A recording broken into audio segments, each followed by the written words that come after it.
The silver ships came down from the sky like shooting stars, but instead of burning up, they sang. Captain Lee Dong-ho pressed his face against the window of the Seoul Defense Command building and watched as the strange vessels landed in cities all over the world. The ships were beautiful and scary at the same time. Their metal sides moved with colors that made his eyes water if he looked too long. "Sir, they're talking to us?" said Lieutenant Park Mina. Her voice shook with excitement. "They're speaking every language on Earth at the same time." "How is that possible?" The message came through every radio, every television, every phone on the planet.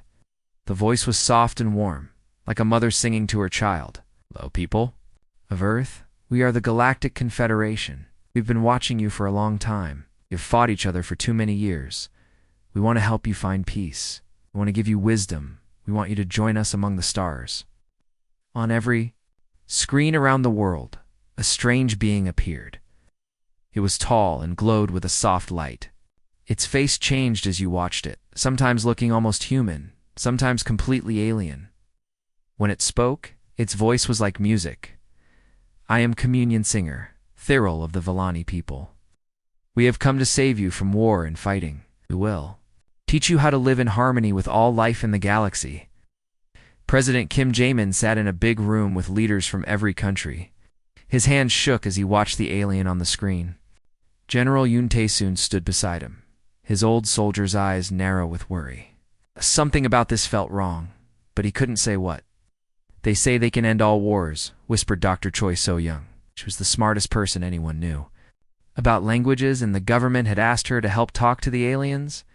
"They say they can fix the weather, cure all diseases, even stop people from dying." The alien visitors walked through the cities like they were dancing. They never spoke loudly. They never got angry. They just smiled and talked about wonderful things. They told stories of planets where no one ever fought, where everyone was happy all the time, where the Confederation took care of everything. But General Yoon couldn't shake the feeling that something was terribly wrong. Every time he saw one of the aliens, his hand moved to his gun without him thinking about it. Then he would feel ashamed. Why did he want to reach for his weapon when these beings only spoke of peace?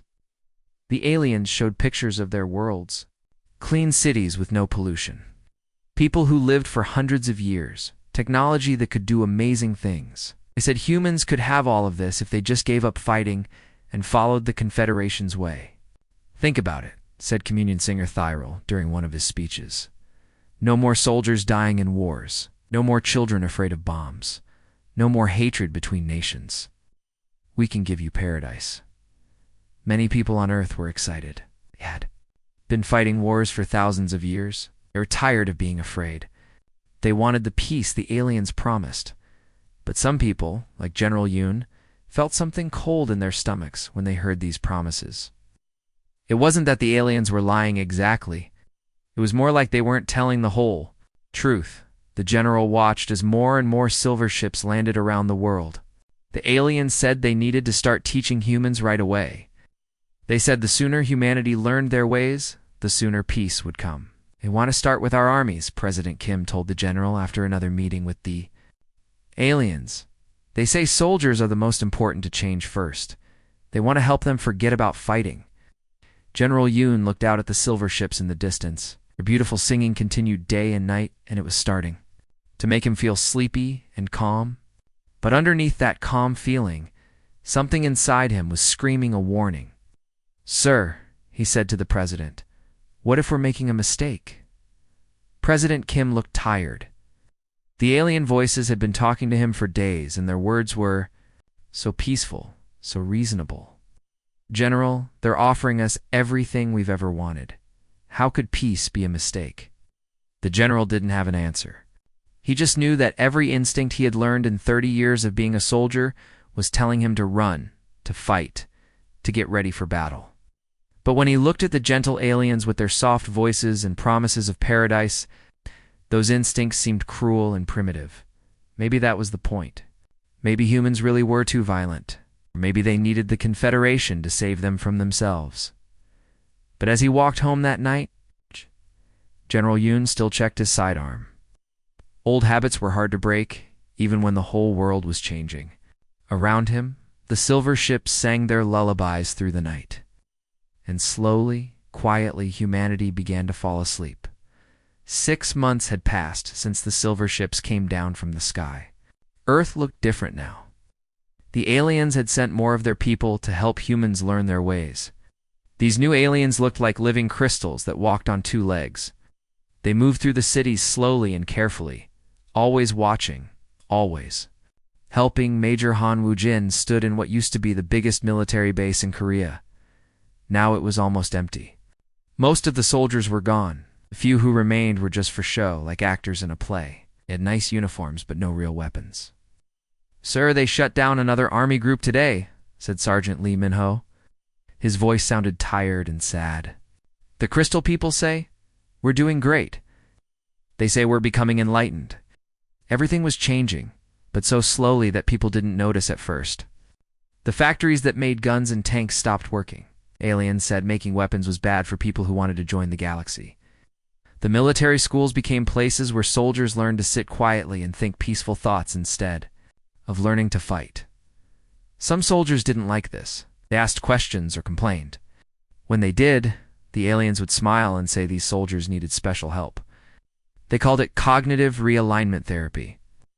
The soldiers would go away for a few days and come back different. Dr. Shin Haijin worked at one of the therapy centers. She was a doctor who helped people with problems in their minds. At first, she thought the alien therapy was wonderful. But after a few weeks, she started to worry. Something's wrong, she told her friend Dr. Roo Sung-ho. They were eating lunch in the hospital cafeteria, speaking in whispers. The patients who come back from therapy, they're too calm. It's like they're not really there anymore. She told him about Colonel Park, a famous soldier who had fought in many battles. Before therapy, he was proud of his service. After therapy, he talked about his fighting days like they were the worst thing that ever happened to him. He spoke in the same soft voice as the aliens, and his eyes looked empty. "It's like they took away the part of him that made him a soldier," Dr. Shin said. "Maybe they took away the part that made him human." Far away in the mountains, Captain Kong Dong-woo was hiding. He had been a Special Forces soldier, trained to do the most dangerous jobs. When the aliens came to integrate his unit, most of his men went willingly, but Kong and a few others ran away to the mountains. They lived in secret caves and underground bunkers. They kept their weapons and equipment hidden. Every day they watched the world change and felt like they were the only ones who remembered what humans used to be like. "They're not just changing how people think," Kong said into his radio. He was talking to other hidden groups around the world. "They're changing what people are. Humans who come out of integration aren't the same people who went in." Lieutenant Nam Yujin was one of the few women soldiers who had escaped integration. She was good with radios and computers. She spent her time listening to the aliens talk to each other when they thought no humans were listening. "I'm hearing strange things," she told Kang.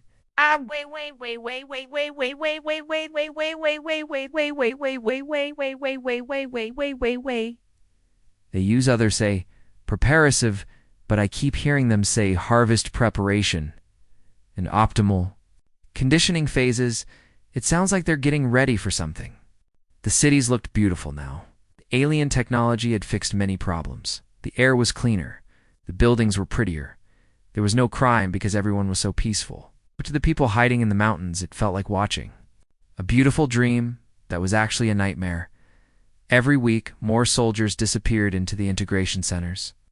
Every week, more people came out speaking like the aliens and thinking like the aliens. The humans who remembered what it was like to be warriors were becoming fewer and fewer. "We're like the last candle flames in the wind," Kong said during one of their secret meetings. "Everyone else has gone to sleep, but we're still awake. We're still human." But staying awake was getting harder. The alien songs played from speakers in every city. The integration centers were everywhere. The Crystal people watched everything. Anyone who acted too aggressive or asked too many questions was marked for. Therapy Dr. Shin tried to help some patients remember who they used to be, but it was dangerous. If the aliens found out, she would be next. She started keeping secret notes about what she saw, hoping that someday someone would need to know the truth. In the mountains, the hidden soldiers maintained their weapons and practiced their skills. They didn't know what they were preparing for, but they knew they had to be ready. They were the last guardians of humanity's fighting spirit. "The aliens keep talking about peace," Lieutenant Nam said as she monitored their communications. "I think they're preparing for war. A war where only one side knows it's fighting." The resistance was small, but they were determined. They had to be. They were all that stood between humanity and something that might be worse than death. The complete loss of what made them human. Earth was becoming a paradise. But the price was humanity's soul. Dr. Beek Jahoon worked in a secret laboratory, hidden deep under Seoul National University. He was a scientist who studied alien life forms. For months, he had been trying to understand the Confederation aliens. Then something happened that changed everything.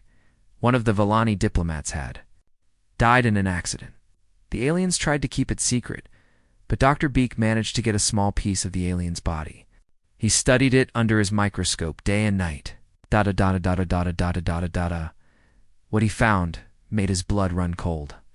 "Listen to me carefully," he said into his secret radio.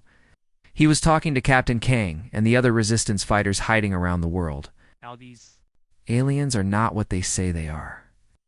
I've looked at their cells, their organs, everything. They're not peaceful creatures who evolve beyond violence. They're hunters. Everything about their bodies is designed to eat other living things." Captain Kong's voice came through the radio from his mountain hideout. "What do you mean, Doctor?" "Think about it," Dr. Beek said. "They're not trying to make us peaceful because they care about us. They're making us peaceful because it makes us easier to catch. It's like a spider that drugs a fly before eating it." The news hit the resistance like a lightning bolt. Everything suddenly made sense. The gentle voices, the promises of peace, the therapy sessions that made people calm and obedient, it was all part of a trap. Dr. Shin was still working at the Integration Center, pretending to help with the alien therapy program. But now she knew the truth. She started watching more carefully and writing down everything she saw. What she discovered was terrifying. The therapy didn't just make people peaceful. It was destroying the parts of their minds that made them human. The aliens were taking away people's ability to fight, to create, to think for themselves. They were turning humans into something else entirely. "They're not fixing us," she whispered to herself as she watched another group of soldiers come out. "Of therapy, they're preparing us." Intelligence Officer Song Mi-kyung worked inside the main integration center in Seoul. She had access to alien computers and files. What she found made her sick to her stomach. "I've been reading their records," she reported to the resistance. "They've done this before. Over 200 times. Call it gentle conquest. They find a species, spend years making them peaceful, then they harvest them." "Harvest them how?" asked Captain Kong. "The peaceful ones become food," Song said, her voice shaking. "The smart ones become living computers. They keep their brains alive and use them to think for the Confederation." Master Sergeant Oh Byung-ho led a small group of former Marines. They had managed to steal an alien shuttle and fly it to the dark side of the moon. What they found there would haunt them forever. Huge buildings stretched across the lunar surface. Inside were processing centers designed to handle billions of living beings. There were storage tanks for what the aliens called cognitive essence, the minds of intelligent species they had conquered. Worst of all, some of the beings were still conscious, still aware, trapped forever in alien machines. "They've been planning this for decades," Major Han told the others during a secret meeting in the Seoul subway tunnels. "Every time they smiled at us, every gift they gave us, every promise of peace, it was all part of the plan. They'd been fattening us up for slaughter." The resistance fighters felt like they were drowning in despair.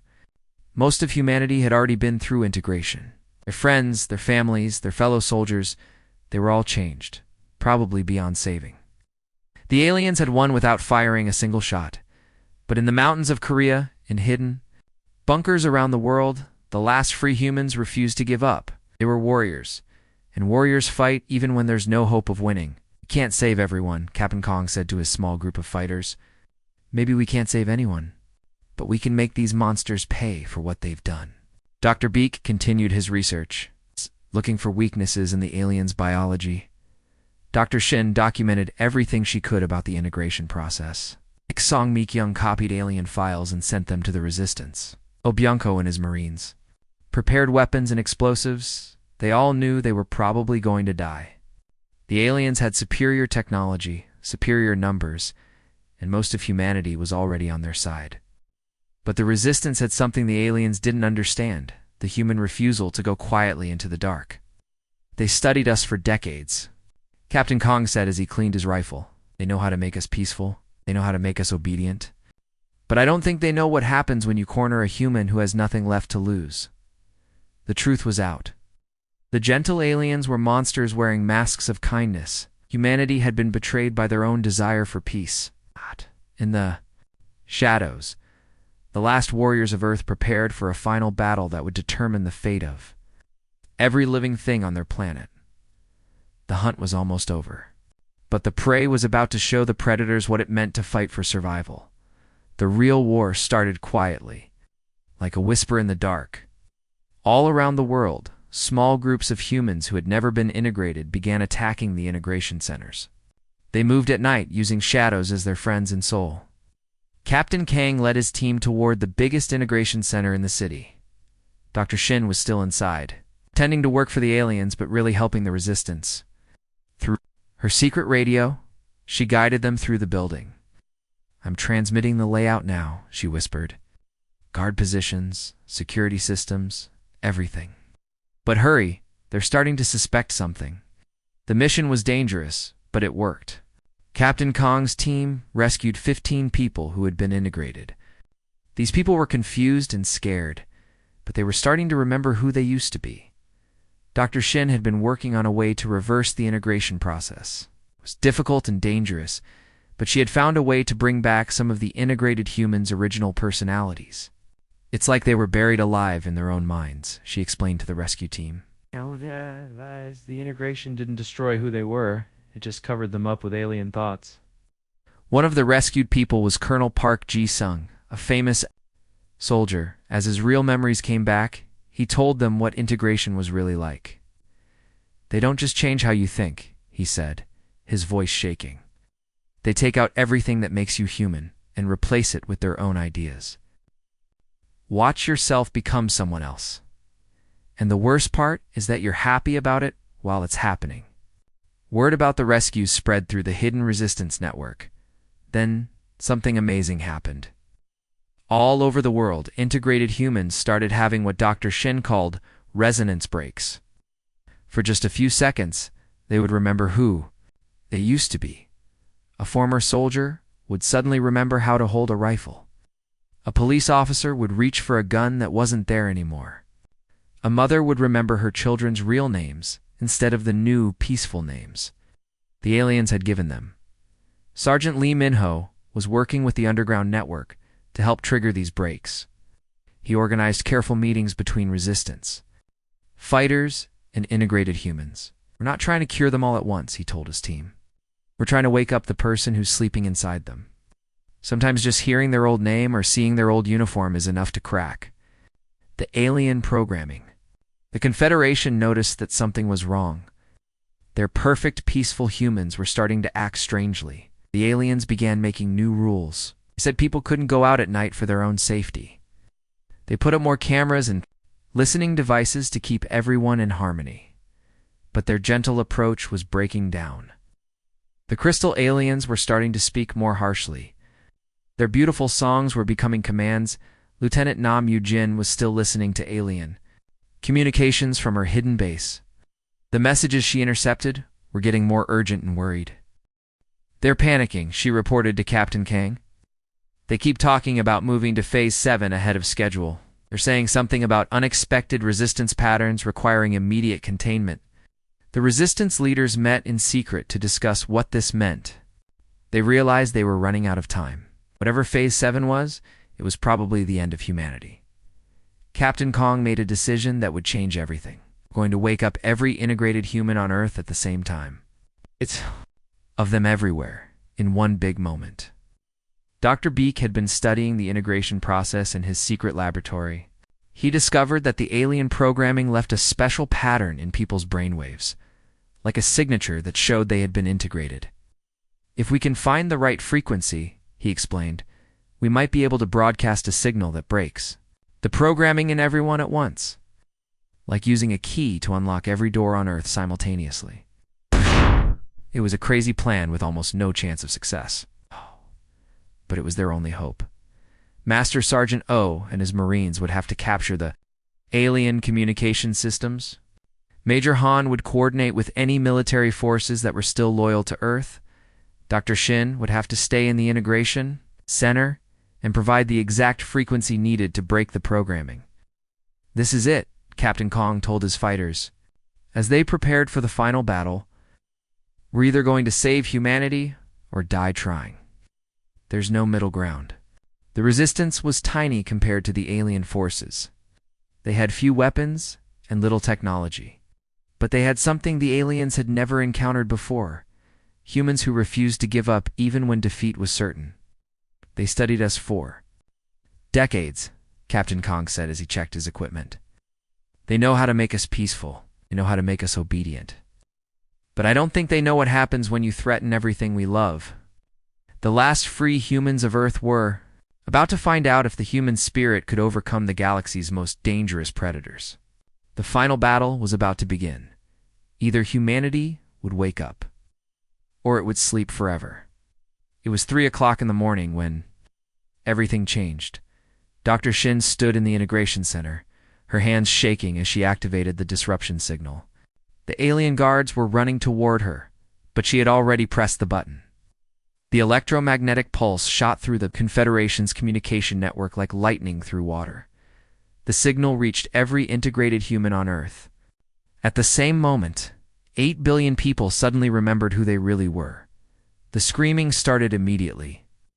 But these weren't screams of pain, they were screams of pure rage. All over the world, humans who had been turned into peaceful servants suddenly remembered their real lives. They remembered their families, their jobs, their dreams. They remembered what the aliens had stolen from them. A former soldier who had been working as a gardener looked at the shovel in his hands. Then he looked at the crystal alien who had been watching him work. The alien's peaceful expression turned to fear as the human charged forward with a roar of fury. Police officers who had been teaching meditation classes suddenly remembered their training. They grabbed anything they could find, chairs, tools, even their bare hands, and attacked the aliens who had controlled them. Captain Kong watched from his mountain hideout as Seoul exploded into chaos. Fires lit up the night sky. The sound of fighting echoed across the city. He grabbed his radio. "All units, this is Captain Kong." He broadcast 2 resistance fighters around the world. "The sleeping giant is awake. Begin Thunder Protocol." What happened next had never been seen before in the galaxy. The Confederation had conquered over 200 species, but they had never fought humans before. They had never fought a species. That became more dangerous when threatened. The aliens had weapons, but humans had something else: creativity. They could turn anything into a weapon. Kitchen knives became swords. Cars became battering rams. Even children's toys became tools. Of war, Major Han led his fighters toward the main integration center. His team was a mix of resistance soldiers and newly awakened civilians. They moved through the streets like a pack of wolves. "They studied how to make us peaceful," he shouted over the sound of gunfire. "They forgot to study how we fight when we're angry." The aliens tried to use their emergency plans, but their gentle conquest strategy had left them unprepared. They had expected to harvest sleeping sheep, not fight awakened lions. Dr. Beak and his team managed to capture an alien ship. Inside, they found the true horror of what the Confederation had done. Computer systems held the minds of entire civilizations, billions of beings stored like files in a database. Whole cultures had been erased and turned into resources. But where? "Not just fighting for Earth," Sergeant Lee said, his voice thick with rage. "We're fighting for everyone they've murdered." The battle lasted 3 days. The aliens realized their plan had failed completely. They tried to retreat, to escape back to their home worlds. But humanity had learned something during their brief integration: how to use alien technology. Lieutenant Nam Yu-jin found herself commanding a captured alien destroyer. She had learned to fly it by watching the aliens during integration. She used that knowledge to hunt them down. "This is for every species you destroyed," she announced over the radio as human-controlled. Ships chased the fleeing aliens into space. The aliens had made one terrible mistake. They thought that gentleness and violence were opposites. They thought that peaceful creatures could never be dangerous. But humans proved them wrong. The most dangerous predators were not the ones who were always violent. The most dangerous predators were the ones who chose when to be gentle and when to fight. When the last alien ship was destroyed, Captain Kong stood in the ruins of Seoul. The city was damaged, but it was free. Around him stood his people, scarred from battle, tired from fighting, but alive and awake. The galaxy had learned what humans were really capable of. But more importantly, humanity had learned something about itself. Their greatest strength wasn't their ability to fight. Their greatest strength was their choice to use violence only when everything they loved was threatened. The Confederation had tried to turn humanity into sheep. Instead, they had awakened sleeping dragons. Dr. Shin, wounded but alive, looked at the destroyed integration center. "We did it," she whispered. "We saved them all." Captain Kong nodded. "And now the galaxy knows. Earth is not prey. Earth is not a resource to be harvested. Earth is home to the Warborn, and we protect our own." The silver ships that had once sung peaceful songs were now silent wreckage. The gentle aliens who had promised paradise were gone. Humanity stood alone again, but they stood free. The galaxy was a dangerous place, full of predators who hunted the weak, but now it had learned that some prey bite back. And when humans bite back, they bite with the fury of 8 billion awakened souls. The war was over. Humanity had won. But more importantly, humanity had remembered what it meant to be human. They had remembered how to roar,